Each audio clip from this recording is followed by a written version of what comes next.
Assalamualaikum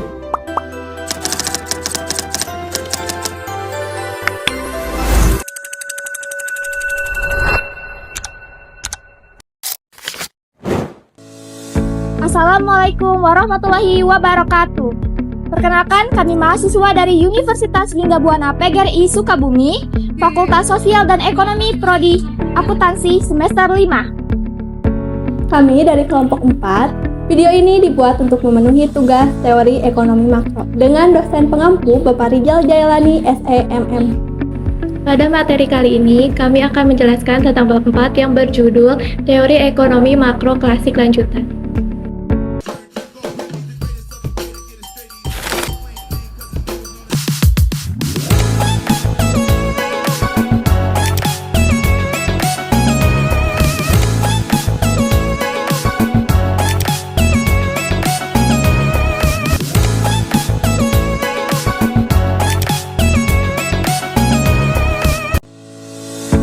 Di sini saya akan menjelaskan pasar luar negeri. Pasar luar negeri adalah pasar yang berada di luar batas suatu negara, yang menjadi bagian dari ekonomi makro karena mempengaruhi neraca perdagangan, neraca pembayaran, nilai tukar, dan pertumbuhan ekonomi secara keseluruhan melalui ekspor dan impor. Yang pertama, ada pandangan kaum klasik tentang pasar luar negeri. Kaum klasik percaya bahwa ketidakseimbangan ekonomi antar negara bisa diperbaiki secara otomatis tanpa perlu campur tangan pemerintah yang rumit. Kuncinya adalah menggunakan sistem pembayaran luar negeri yang tepat. Yang selanjutnya ada dua sistem pembayaran luar negeri. Yang pertama, sistem standar emas. Uang dalam negeri, misalnya rupiah, dijamin penuh oleh emas. Artinya, setiap rupiah bisa ditukar dengan emas murni di bank sentral. Jika semua negara memakai sistem ini, maka perdagangan antar negara akan otomatis seimbang. Yang kedua, ada standar kertas dan kurs devisa yang mengambang.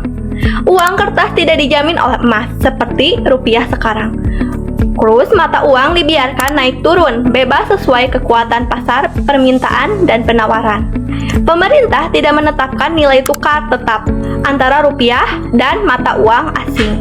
Yang selanjutnya ada mekanisme koleksi otomatis atau mekanisme HUME. Yang pertama, jika menggunakan standar emas, negara mengalami defisit perdagangan impor atau ekspor. Cadangan emas berkurang karena harus membayar ke luar negeri. Akibatnya, jumlah uang beredar di dalam negeri menurun. Harga barang dalam negeri turun karena uang berkurang. Barang lokal jadi lebih murah dan ekspor pun menaik. Impor turun karena barang luar negeri jadi relatif lebih mahal. Jadinya neraca perdagangan pun kembali seimbang. Yang kedua, jika menggunakan kurs mengambang, defisit perdagangan atau cadangan devisa turun. Permintaan devisa naik. Akibatnya kurs rupiah melemah. Misalnya dari 1.250.000 ke 10.000 per US dollar. Akibatnya barang impor jadi lebih mahal, impor pun turun. Eksportir dapat lebih banyak rupiah per dolar dibandingkan ekspor naik. Neraca perdagangan kembali seimbang, tapi pada kurs yang mengambang. Baiklah, kita masuk ke pembahasan yang kedua, komentar mengenai teori klasik. Pandangan umum teori klasik ekonomi. Tahukah kalian, kaum klasik percaya bahwa pasar bisa mengatur dirinya sendiri atau self-regulating, menuju keseimbangan, baik di tingkat mikro, individu, atau perusahaan, maupun makro, atau perekonomian secara keseluruhan.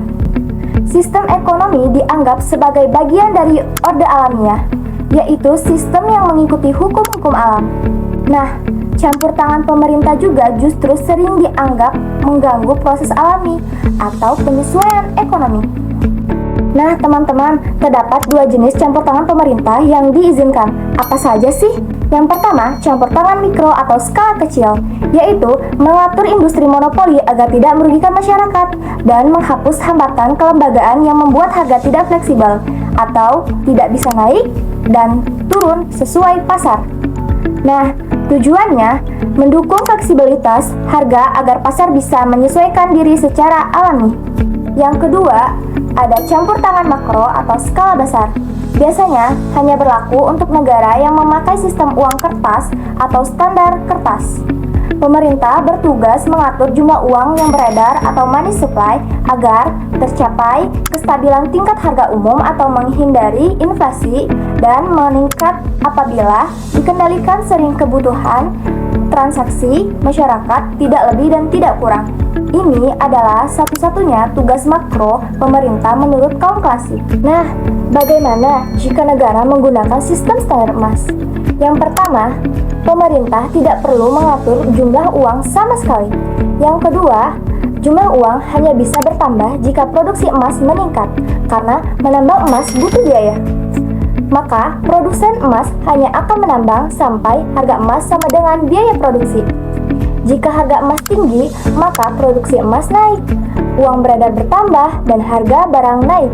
Dan jika harga emas rendah, maka produksi emas turun, uang beredar berkurang, harga barang turun.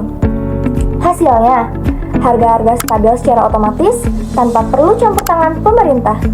Asalkan semua negara mematuhi aturan standar emas, maka inflasi tidak akan terjadi. Materi berikutnya yaitu teori klasik dan realitas sejarah. Di teori klasik dan realitas sejarah itu ada apa aja sih? A. Peran liberalisme dalam sejarah ekonomi barat. Sekitar 150 tahun lalu, negara-negara Eropa mulai mengalami pertumbuhan ekonomi besar. Pertumbuhan ini terjadi setelah revolusi di industri Inggris dengan sistem ekonomi yang berlandas liberalisme kebebasan usaha. Lalu selama lebih dari 100 tahun, GDP meningkat tajam dan harga-harga relatif stabil. Dalam hal ini teori klasik dan sistem standar emas dianggap berhasil. Selanjutnya B. Masalah yang muncul di balik angka makro. Mengapa? Meskipun angka-angka ekonomi terlihat bagus, ada dua masalah besar yang menimbulkan keresahan sosial. Yang pertama, distribusi pendapatan yang tidak merata. Seperti apa? Seperti kekayaan dan pendapatan tidak terbagi secara adil, lalu kesenjangan antara si kaya dan si miskin semakin lebar. Hal ini memicu protes dari kelompok sosialis yang menuntut keadilan sosial. Yang kedua, itu pengangguran dan fluktuasi ekonomi. Meskipun GDP tumbuh, terjadi naik turun ekonomi fluktuasi dari tahun ke tahun. Ada masa-masa depresi ekonomi di mana produksi turun dan banyak buruh dipecat. Lalu ada pengangguran sering terjadi dalam waktu yang lama dan menyakitkan. Selanjutnya C. Depresi besar 1930-an titik balik sejarah. Depresi ekonomi paling parah terjadi pada tahun 1930-an. Dalam waktu singkat GDP real turun hampir 50%. Lalu banyak pabrik tutup dan jutaan orang kena pekerjaan. Pemerintah saat itu masih percaya bahwa sistem pasar laissez-faire akan memperbaiki keadaannya sendiri. Namun pemulihan tidak kunjung datang dan rakyat menderita karena tidak berinovasi. Karena krisis tak kunjung selesai, beberapa pemerintah mulai campur tangan secara aktif dalam perekonomian. Di tengah krisis inilah muncul teori ekonomi baru dari John Maynard Keynes. Teori Keynes menekankan bahwa yang pertama, pemerintah harus aktif dalam mengatur perekonomian. Yang kedua, pengeluaran pemerintah bisa digunakan untuk mendorong permintaan dan mengurangi pengangguran. Teori ini menjadi dasar dari kebijakan ekonomi baru di banyak negara hingga sekarang. Teori klasik percaya ekonomi dapat menyeimbangkan diri sendiri tanpa banyak campur tangan pemerintah. Keseimbangan neraca perdagangan tercapai otomatis melalui mekanisme pasar, baik dengan standar emas maupun kurs mengambang. Pemerintah hanya perlu mengendalikan jumlah uang beredar agar inflasi terkendali. Sistem standar emas dianggap stabil karena bersifat self-regulating.